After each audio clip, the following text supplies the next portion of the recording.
मधुबनी में अब पुलिस ही अपनी हिफाजत नहीं कर सकती तो आम जनता की हिफाजत कैसे करेगा। जी हां, जिला अंतर्गत खुटौना प्रखंड कार्यालय परिसर स्थित अंचल कार्यालय की है, जहां बिहार होमगार्ड जवान के क्वार्टर में रखी 2 इंसास राइफल शनिवार रात रहस्यमय ढंग से चोरी हो गई। हालांकि इस घटना को पुलिस मीडिया से छिपाने का भरसक प्रयास किया गया, लेकिन जब होमगार्ड जवान विनोद कुमार महासेठ, राम लखन कामत और अनु कुमारी द्वारा स्थानीय थाना में इसकी लिखित जानकारी दी गई, तब जाकर मामला उजागर हुआ। जबकि कुछ समय बाद राम लखन कामत का राइफल सुरक्षित पाया गया। सूचना मिलते ही खुटौना थाने की पुलिस ने मौके पर पहुंचकर छानबीन शुरू की। मधुबनी से पहुंची जिला टेक्निकल सेल की टीम ने भी कमरे तथा बाहर लगी सीसीटीवी फुटेज को खंगाला। प्रारंभिक जांच में दरवाजे या ताले पर किसी प्रकार की तोड़फोड़ नहीं मिली। प्रथम दृष्टया चोरी को अंजाम देने वाला व्यक्ति परिसर से परिचित होने का संदेह गहराया है। वहीं जिला पुलिस अधीक्षक योगेंद्र कुमार ने प्रेस वार्ता कर बताया कि जवान के कमरे के पिछला खिड़की तोड़कर राइफल की चोरी की गई है। पुलिस ने बताया कि कमरे में मौजूद 30 कारतूस सुरक्षित है। वहीं तख्ता के नीचे रखे करीब 10,000 रुपये भी नहीं छुए गए। इससे स्पष्ट होता है कि चोरों का निशाना केवल हथियार था। उधर हथियार चोरी की घटना से प्रखंड कार्यालय सहित आसपास के सरकारी प्रतिष्ठानों की सुरक्षा पर सवाल उठ रहे हैं। हालांकि पुलिस अधीक्षक के प्रेस वार्ता तक राइफल बरामद की कोई सूचना प्राप्त नहीं हुई है। वहीं पुलिस अधीक्षक ने बताया कि आरोपियों की पहचान एवं गिरफ्तारी के लिए कई स्थानों पर छापेमारी जारी थी। संदिग्ध लोगों और आसपास के कई चिन्हित ठिकानों पर छापेमारी जारी है। यह पूरा वारदात पुलिस महकमे के लापरवाही पर बहुत बड़ा सवाल खड़ा करती है। इसमें एक सूचना हम लोग के संज्ञान में आई थी कि खुटौना थाना अंतर्गत खुटौना अंचल का जो ऑफिस है वहाँ होमगार्ड जो पोस्टेड हैं उसमें 2 होमगार्ड ने ये शिकायत थाने में दर्ज कराई थी कि उनकी जो सर्विस राइफ़ल होती है वो पीछे से कमरे की खिड़की तोड़ के किसी ने चुरा ली है। इसको बहुत ही गंभीरता से लेते हुए इसमें एक केस दर्ज किया गया है। इसके अलावा एसटीपीओ फुलपराज के नेतृत्व में एक टीम का गठन किया गया है।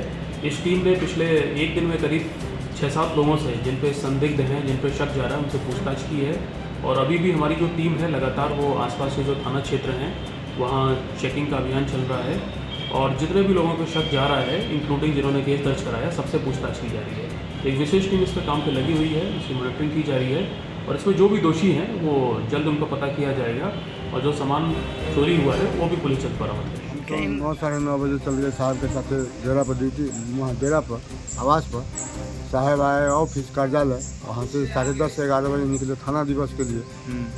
पहले खुटौना गए, उसके बाद लौखा गए, उसके बाद ललमनिया गए, 4-4:30 बजे वापस आए। इसके बाद विनोद जी को कहे कि थोड़ा जाइए आप साहब के पास, हम बाजार से आ रहे हैं सब्जी।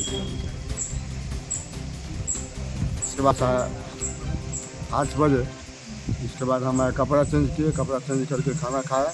खाना अंधेरा था, लाइट कटा हुआ था। खाना आप खुद बनाते हैं या दाई बनाते? दाई बनाती है। दाई 7 बजे बना के चल गए। एक चाबी उसके पास भी रहता है? जी, एक चाबी उसके पास और एक चाबी आपके पास? जी। ठीक, तो आप आए तो उसके बाद क्या देखे आप? उसके बाद आए, हम कपड़ा चेंज करके खाना खाए। खाना खा के थड़िया धो करके कमंडल थड़िया रखने के लिए गए रूम में। तब इसके बाद लौका तब गेट दिखाया हमको खुला। तब हालांकि विनोद जी बगल वाला रूम में थे, तो विनोद जी इधर आइए तो रूम खिड़की टूटा हुआ है। तो आए तो इसके बाद राइफल का चेकिंग किए। 2 राइफल था, कोना में रखा हुआ था। मेरा वाला राइफल बेड तरी में रखा हुआ था। एक लड़की का गोली था 30 राउंड, मेरा 30 राउंड और राइफल बेड के नीचे रखा हुआ था। वो चेक क्या कर, मेरा राइफल गोली सुरक्षित था। 2 राइफल गायब हो गया। उसके बाद सीओ साहब को इन्फॉर्म किए, सीओ साहब बड़ाव को इन्फॉर्म किए। उसके बाद छानबीन होने लगा। यानी कि जब आप रूम पे आए तब आपको अंदाजा नहीं लगा था कि खिड़की टूटा हुआ? जी नहीं। जब बिजली चमका जी, उसके उजाले में आपने देखा? जी जी। तो अभी तक प्रशासन जो आए थे रात में आपसे भी पूछताछ किए होंगे जी। तो फिर अभी तक कोई सुराग लगाया? अभी तक कोई सुराग नहीं। हम मधुबनी से अभी भी टीम आई। वो लोग क्या बता रहे? वो लोग तो आप क्या बता रहे हैं सब लोगों को। कल डीएसपी साहब भी आए थे, कल रात में भी आए थे और रात में भी आए थे। दूसरा गार्ड हो गए ये। जी। हाँ विनोद जी, कैसे आप तो यहाँ पे थे तो आपको अंदाज़ा नहीं लगा जो कि 6:30 बजे ड्यूटी में से आए और खाना आदि दाई खाना बना रही थी और उसी समय हमने गेट खोला और खाना बनाने का प्रयास किया। उसी समय में आंधी तूफान आ गई, बिजली कट गई, तो दाई हमारे सामने में बंद करके चली गई और हमने खाना बनाना स्टार्ट किए और खाना बना लिए। तब 10 मिनट के बाद 20 मिनट के बाद लखन जी आए, वो खाना खा करके देखते हैं कि टूटा हुआ है। आप अलग रूम में थे? हम अलग रूम थे, बगल वाला रूम में थे। कोई शोरगुल नहीं, कोई खटखटाहट की आवाज़ हमने नहीं सुना। अभी तो हम लोग जो देखे हैं तो ये मकान के जो हालात है इसमें जर्जर है, तो ऐसे में राइफल या गोली रखना कभी आपने पदाधिकारी को नहीं कहा कि ये थोड़ा सही नहीं है? हम सर बोले, लेकिन रहने के लिए यही आवाज़ हम लोग को मिला है, तो हम लोग तो इसी में कोनो तरह रहेंगे। ये तो बेकार है, इसलिए थोड़ा सुरक्षित था, इसलिए रूम में हम लोग राइफल रखे थे। और जिसमें आप रह रहे हैं वो थोड़ा डैमेज है, डैमेज ये थोड़ा सही था इसलिए इसमें रखे थे। चलिए ठीक है, थैंक यू।